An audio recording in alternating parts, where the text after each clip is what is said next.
Welcome to Dance to Heal. I'm your host, Jenny C. Cohen.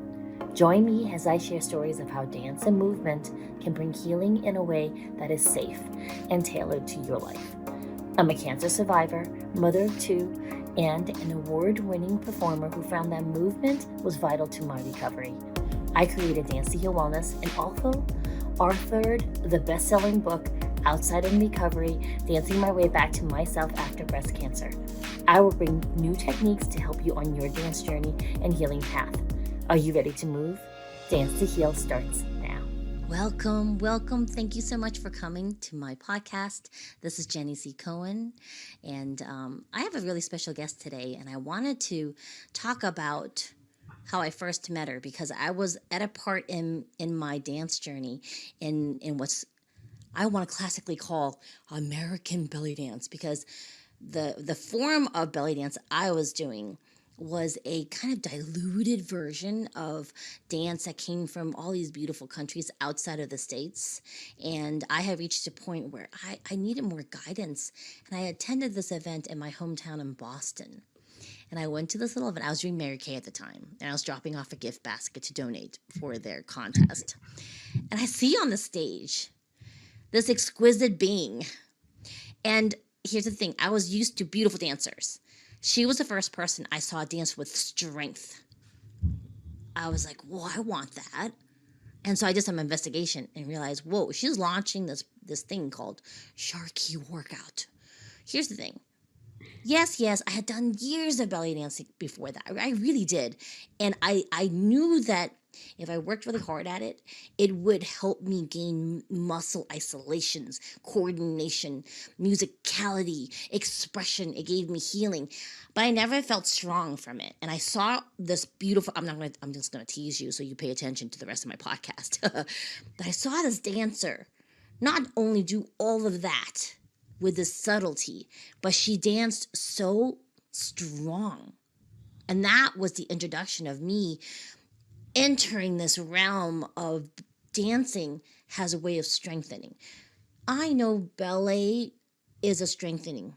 I know even tap is a strengthening. Ballet, for me, as a parent, I observed it in a way that you dance and train at a level it's actually very damaging to your body to acquire this exquisite perfection level. Yes.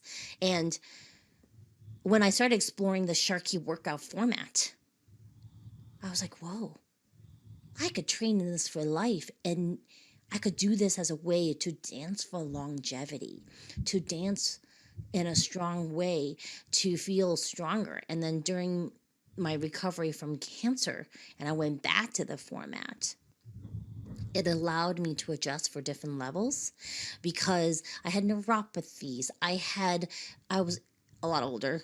Yeah, a lot older, and I was like, whoa, I can still keep up. Here's the thing.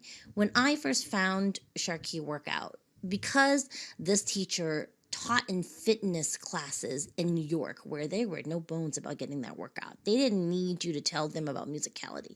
They needed to sweat, have their heart rate up, and they would tell you, I did not get a good workout. And she was like, I need a job and I need to pay my bills. So I got to make sure I can teach different levels, because there were people dropping in and then they'd be diehards, and I love this format. And I love the idea of being able to do something that made me happy here in my heart, but also elevated my heart rate.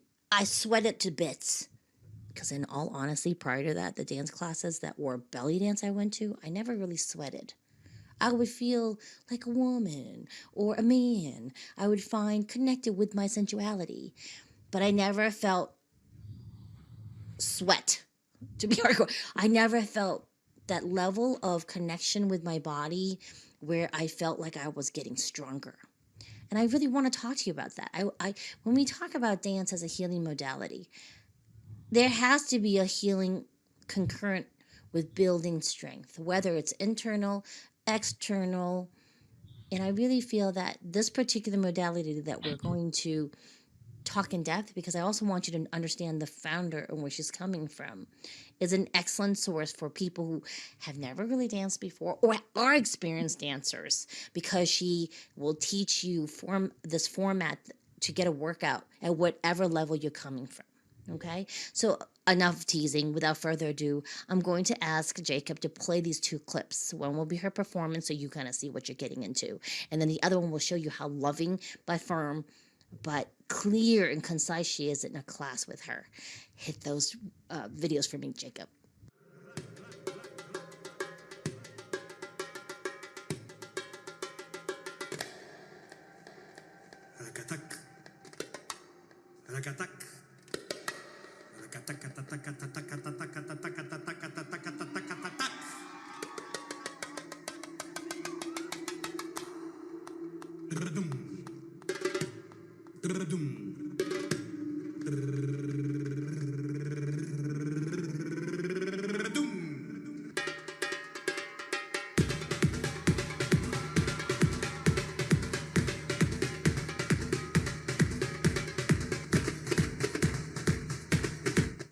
Hip, hip, chest, chest, left foot behind, chest down, down, down, circle head, and circle, right foot, chest, chest, chest, and circle, one more time that speed. 5, 6, here we go. Hip, hip, hip, up, down, and a hip, hip, hip, up, down, chest, down, down, down, and circle, and down, down, down, and circle, Okay, now faster. See what I mean? Isn't it fun? Don't you want to throw on some type of hip belt, whether it's just a scarf or jingle jangles, and jump in class with her? Because she is offering online classes. Oreet, yes, Oreet is this amazing person. I'm very lucky to call her friend. I'm lucky to call her mentor. I'm lucky to call her my teacher. Oreet, thank you for joining us today. Oh, thank you so much for having me. It's an honor. Yes. So Oreet is an international artist, and I would like for you to share with the audience, kind of, where did you grow up in the States? Were you transcontinental in your youth? Sure. So I grew up in New York, Long Island, for my childhood, and then New York City as I got into adulthood. But my parents are Israeli. I was born in New York, but I went back and forth to Israel a lot. I had dual citizenship until I was 16, and and to be honest with you, in the 70s and 80s, it was hard to grow up on Long Island as a Jewish person, of color, as a small person. So that's where I grew up. But as far as belly dance, I grew up with the art form of belly dance. Although I'm Israeli, but I am also Arabic Israeli. So my heritage comes from Yemen. So I'm a Yemenite Israeli. Belly dance is part of our culture, and more so folk dance, Jewish Yemenite folk dance. So I grew up with both Yemenite dance, belly dance. I was also a commercial dancer in New York City. I have a BFA in dance, went to a college in New York, did the whole modern dance contemporary thing for about 15 years, and supplemented with my fitness. And there you have it. And now I'm here. I know this because I've been certified in SharQuí for quite a while with you, and also I was so excited, you guys, when Oreet gave me the absolute honor of being a master instructor to help mentor other people who also learn to be a SharQuí instructor. But could you explain to us why you felt called to even come up with this format, please? Yes, the first reason why I came up with this format was because, honestly, it was for personal reasons. I wanted to fit in. As a contemporary dancer and a commercial dancer, I didn't fit in due to my height most of the time, and weight, and my skin color. There was never a part for me. And in the early 90s, it wasn't, I don't know, I guess trendy to be someone of color. Now it's like everywhere, which is great. But where were you in the 90s when I needed you? But anyway, so yeah, I created because I was tired of not fitting in both the dance world and the fitness world. Even the fitness world was about how good did you look? Do you fit the part? That type of thing. And then my reasoning kind of morphed into other things. I started it, and then I started to go watch haflas, Arabic dance parties. And then I noticed, wait, some of these dancers are going to hurt themselves. Already having a fitness background, watching these other dancers, just seeing how their body was positioned, how they weren't engaging their abdominals, and just like really using their legs to move their hips in certain movements. I was like, wait, let me just kind of focus on that in Sharqui, how we can kind of fix it. And it's all about dancing for longer.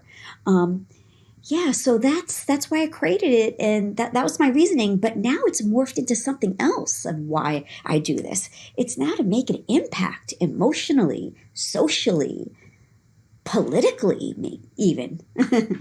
Oh, well, yeah, because in these countries of origin, dance is political, right? For sure. I mean that's the reality of it. I mean, even in this country, dance is political. If you look at Yeah, the history of hip hop, yeah, sure. yeah, and for me too, what I love about it is being in your virtual studio right now. Everyone feels welcome. Yeah. Everyone is welcome. It does not matter your fitness level, your age, where you identify on any type of category. Everyone is welcome. Yes, absolutely. Absolutely. Yeah. And now, could you speak on when people? Because here's the thing. So I want to give you guys a little bit of background. We have some people in the virtual studio, like myself. We used to take classes from you, Oreet, in person. Like in person for sure, right? But what I really love is when you're teaching online, you are always facing us versus having your back to us.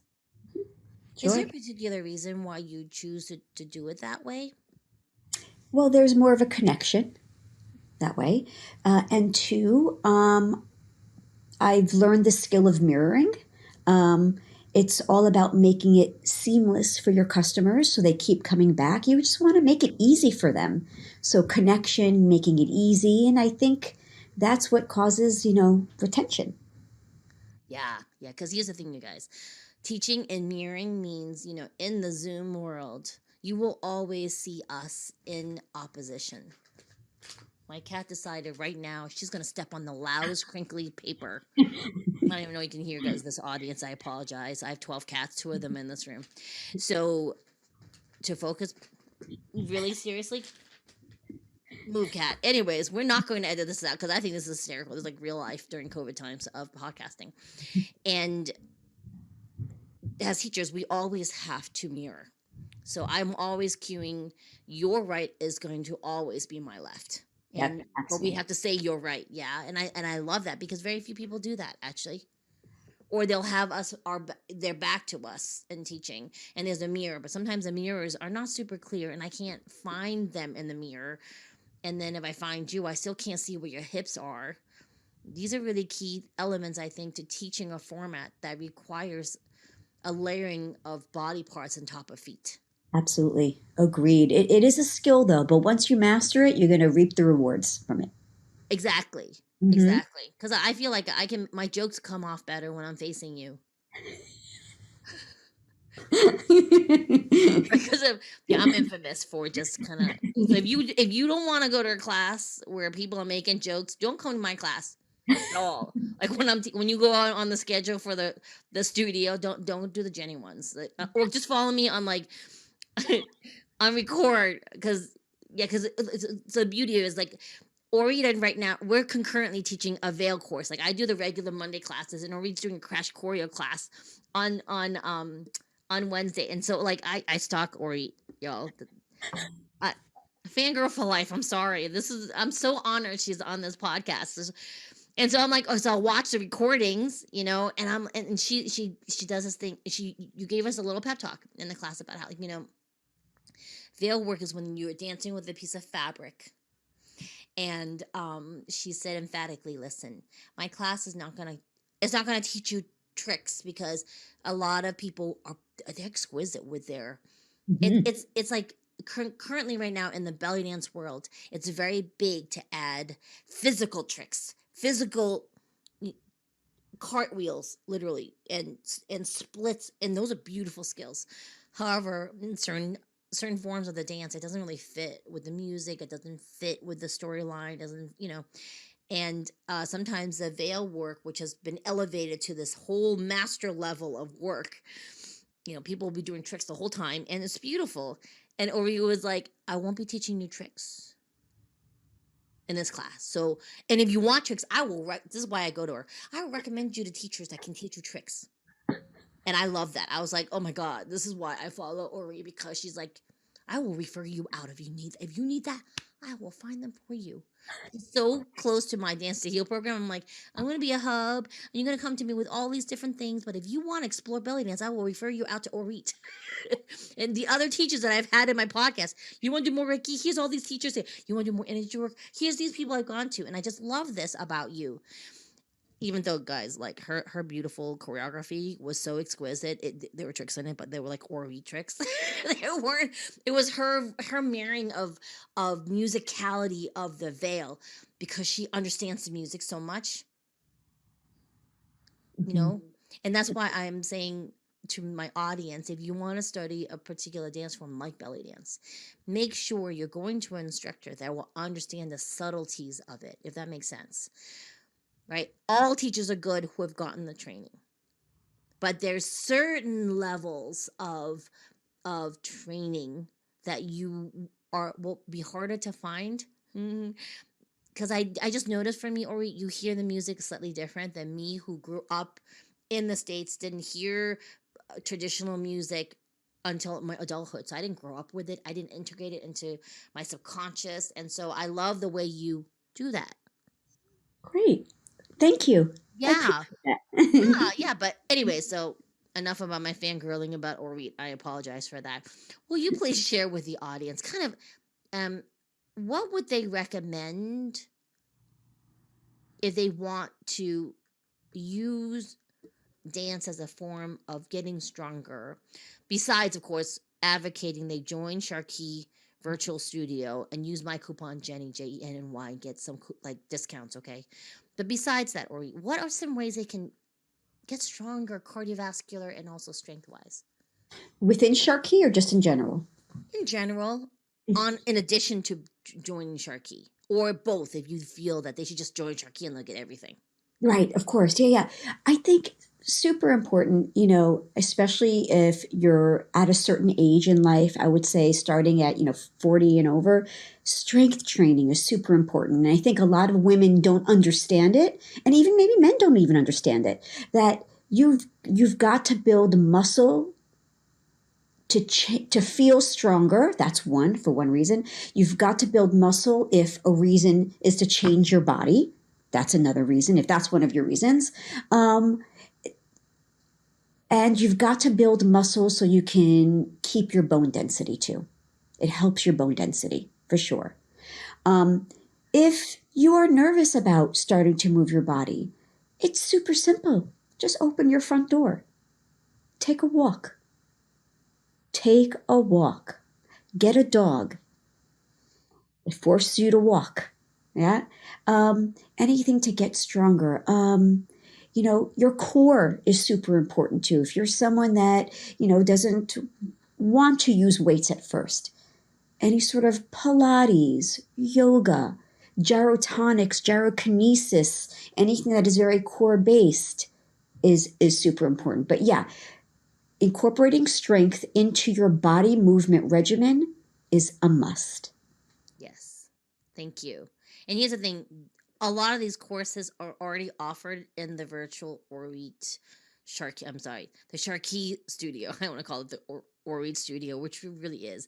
All of us are in love with this brand and this format, and she offers this variety of classes. You can't go wrong. Just go sign up for it now. Like seriously, as soon as you finish hearing this, just go do it. Like just don't even. But here's okay. So a brand new person, if they join the studio, because there are a lot of classes, what should they start with besides all the Oreet classes? Perfect. Great question, because they should start with the 30-day challenge that they get upon entering the studio. So it's not scary. So what we give you written out movements as well as videos for you to start with. So this way you have a base. So when you enter a class, it's not scary. It doesn't feel intimidating. I would say my classes probably have the most intensity, probably, but all classes are multi-versions. Yeah. So if you're someone who is less experienced version, you can still take it along with someone who has more experience. Why? Is because the greatest thing about the Sharqui format is that it's all about its breakdown and then its build up. And each build up is your version. You choose the version you want to stick with. Exactly. Exactly. And here's the beauty of also, even if you attend the live classes, you don't have to turn your camera on. So, some studios it's a mandate you have for safety, and they require your camera to be on. For me, sometimes I'm in my onesie in class, y'all. Like, I'm famous for attending classes in onesies. I have many, many onesies. I just got a onesie suit to work in. Yeah, from One Piece or Read. Like I could be like top half all corporate, bottom half onesie, same material. I feel it's in my reels on Jenny C. Cohen on IG. I love my onesies. And sometimes I don't have makeup on, or I'm in a location where I don't want my camera on. And even as a teacher, I have very regular attendees that never turn on their cameras. And that's okay. Does that make sense? So that you're not feeling like you have to compete with anybody in class. You can keep your camera off and just do the footwork. This also, by the way, applies to any class that you're taking. It needs to be a studio space where you don't feel like you have to turn on your camera. And you want to make sure the teachers are somehow mirroring for you, and then also watching the screen to make sure you're safe. Because we do that too. Oreet is famous for her giant screen, and she keeps it in gallery view where everyone's on the camera. And then she'll stop dancing sometimes, and just for the ones who have the camera on and they want the feedback, she'll be like, "Ooh, okay, that was a very nice, try this way," and then she'll increase, right? You are always adjusting for some of those classes of yours. I want to ask you one other question. Well, I have many, many questions to ask you, but we're running out of time, unfortunately. But here's my Oreet, you're really well known for your dance performances. How do you get ideas for those performances? Do you start with the music, or you're like, "Oh, I have this beautiful costume"? How does that start? Oh, I definitely start. I'm motivated by music. Absolutely. 100%. That's it. That's the answer. I hear people always even ask me, let's go a little further, like, why is it so easy for you to choreograph? Because I studied music for a super long time, and I co-create the Sharqui music. I listen to it. So it's just music mapping. Oh, And that's how I choreograph. And then I just take the verse, the chorus, melody, harmony, whatever, and I just alter it each time it's played again. There's just like a subtle difference. So it's almost like, oh, I'm singing on stage. I'm doing the verse, the chorus, the melody, the harmony. And that's how I think about it. which makes sense because I already know you so well in all the different versions of the Sharqui format. But yeah, of course you would do it that way. Some magic potion that you like that you concoct. It's like the essence of Oreet or something. You're like, "No, Jenny, I just break it down." I'm like, "Oh, all right. Well, I can do that. I just want you to like sprinkle your Oreet dust on me." Oh, you're so funny. Sorry, Jenny. Sorry. Wasn't that exciting? All right, so will you tell everybody what's going on with the International Sharqui Day? We just have a few more minutes left. Oh, absolutely. International Sharqui Workout Weekend, also known as ISWW, where all instructors, God willing, around the world will teach a free 30-minute class on that weekend. It's a great way for you to experience Sharqui for free. And it's also a great way for our instructors to kind of get their feet wet and start teaching too. So check it out. It's February 25th to the 27th. We'll be doing posts out there. And if you want to go to a local class, an in-person class, we'll have those as well. So some teachers will be doing it virtually, some in person, and some doing a hybrid. And again, it's a global event. Awesome. And where would they find their registration for that? Absolutely. It's going to be, I believe, sharqui.com/ISWW. All right. Awesome. Yeah.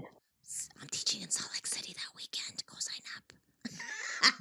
Again, thank you so much for coming, Oreet. I would love to have you come back if you have free time. It was very hard to get her in for this Friday. Seriously. And again, audience, thank you so much for attending. I really look forward to seeing you again next month for our next special guest. Listen, you stay safe out there and keep moving, okay? All right, bye. Thanks for listening to Dance to Heal with Jenny C. Cohen. Come back next time to hear stories of recovery through movement and learn more ways that you can move your body. To work with me and continue your journey, visit OutsideInRecovery.com. Are you ready to move?